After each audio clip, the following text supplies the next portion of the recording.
You ask Tiger to calculate. This deals with linear inequalities with one unknown. The final result is x greater than 5. Let's solve it step by step. Simplify the expression. Expand the parentheses.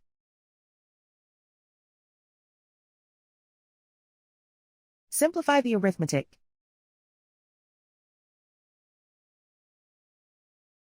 Group all constants on the right side of the inequality. Add 77 to both sides.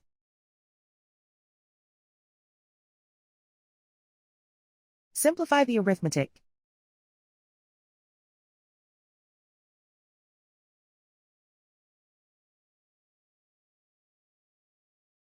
Isolate the x. Divide both sides by 7.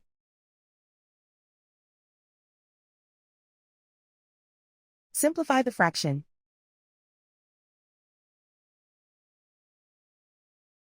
Find the greatest common factor of the numerator and denominator.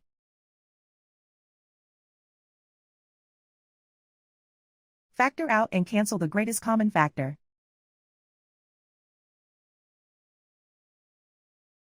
Plot the solution on a coordinate grid. And so the final result is x greater than 5.